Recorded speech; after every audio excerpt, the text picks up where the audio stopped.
Assalamualaikum warahmatullahi wabarakatuh. Shalom, salam sejahtera untuk kita semua. Oke, baik. Jadi, pada kesempatan kali ini, di video ini saya ingin menjelaskan terkait beberapa pertanyaan yang diberikan oleh Pak Andri selaku dosen pengampu mata kuliah Filsafat Kewarganegaraan. Sebelum itu, saya ingin perkenalkan diri saya. Perkenalkan, saya Cecilia Finimbola Tonga dengan NIM 240401040034. Saya dari Program Studi Pendidikan Pancasila dan Kewarganegaraan. Oke, langsung pada pertanyaan yang telah diberikan. Jadi, pertanyaan yang pertama, apa konsep inti dari warga negara yang baik?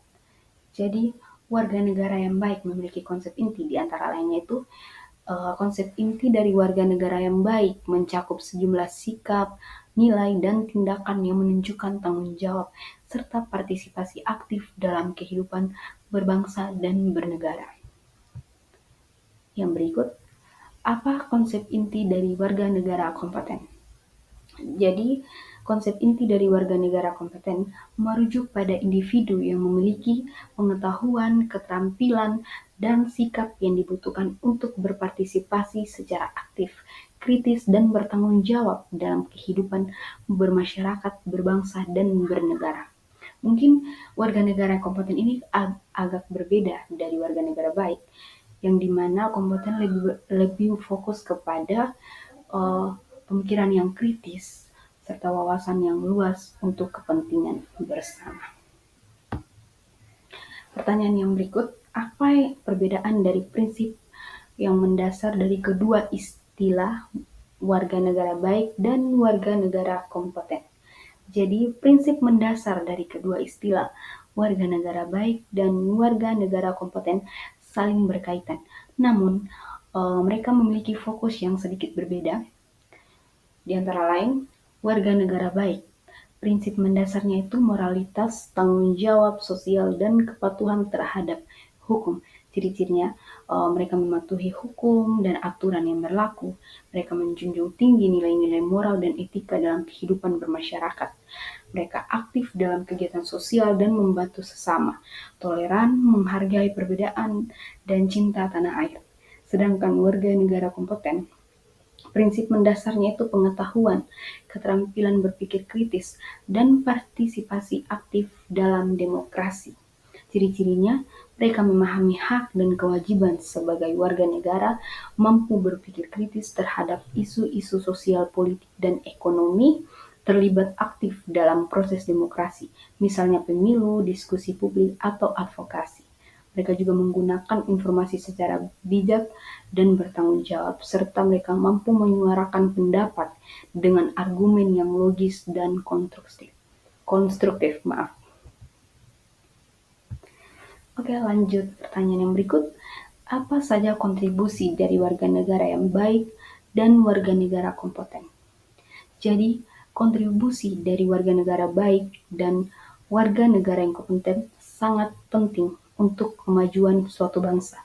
Meski keduanya memiliki peran yang saling melengkapi, ada sedikit perbedaan fokus antara keduanya. Yang pertama, warga negara yang baik.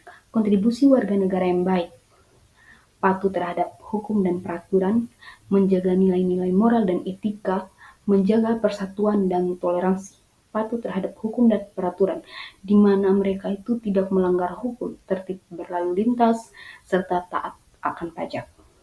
Yang kedua, menjaga nilai-nilai moral dan etika. Mereka bisa bertindak jujur, adil, dan menghormati orang lain, menjaga persatuan dan toleransi.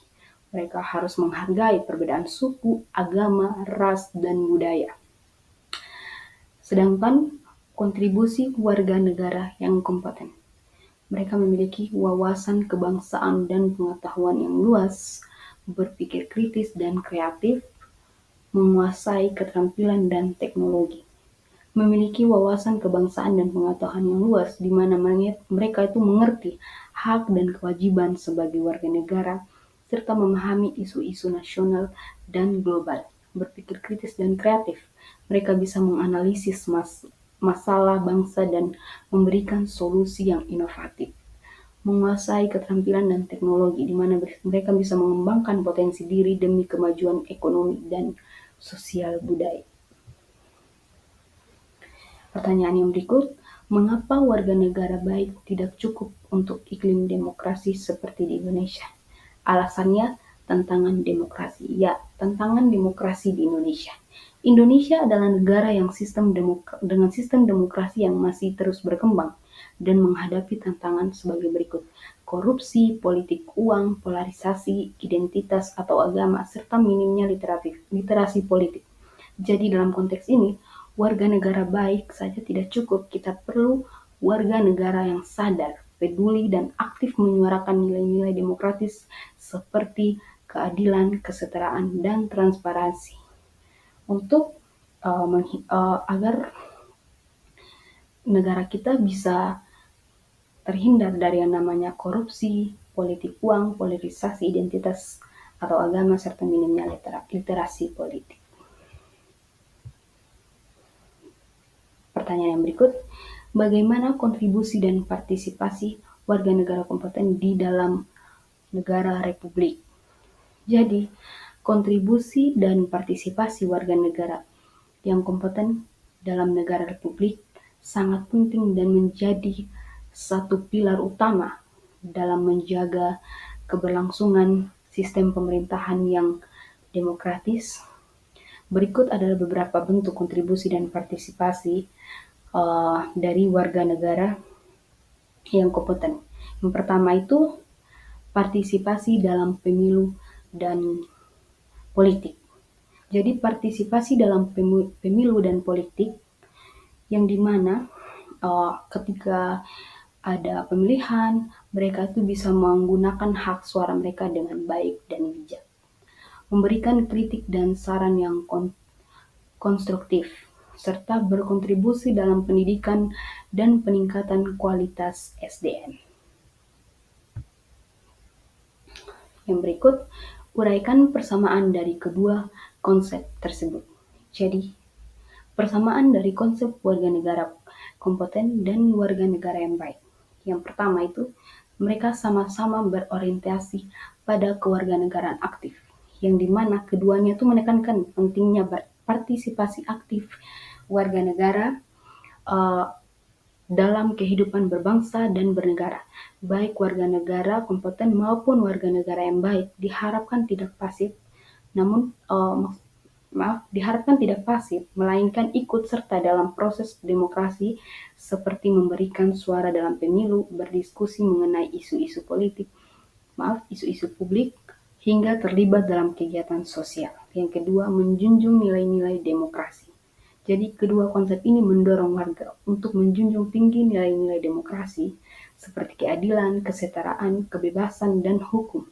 Mereka dihargai sebagai individu yang mendukung sistem pemerintahan yang adil dan transparan. Yang terakhir, memiliki pengetahuan kewarganegaraan.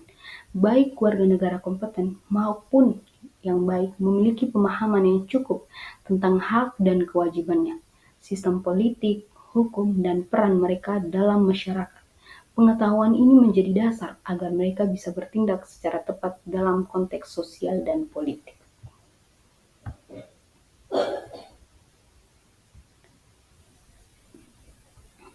Pertanyaan yang terakhir, berilah komentar kritis Anda pada komparasi antara kedua konsep tersebut. Jadi, mungkin kritik dari saya. Dari komparasi ini menunjukkan bahwa warga negara kompeten dan warga negara baik tidak cukup bagi mereka hanya menjadi baik dalam arti taat hukum atau sopan. Mereka juga perlu kompeten dalam memahami hak, kewajiban, dan cara terlibat secara aktif dalam kehidupan berbangsa dan bernegara. Namun, kompetensi tanpa nilai bisa membahayakan. Begitu pula, nilai tanpa kompetensi bisa menjadi pasif dan tidak relevan. Yang dibutuhkan adalah warga negara yang reflektif, baik secara moral dan kompeten secara intelektual dan sosial. Oke, mungkin sekian yang dapat saya sampaikan. Mohon maaf jika ada salah kata. Wassalamualaikum.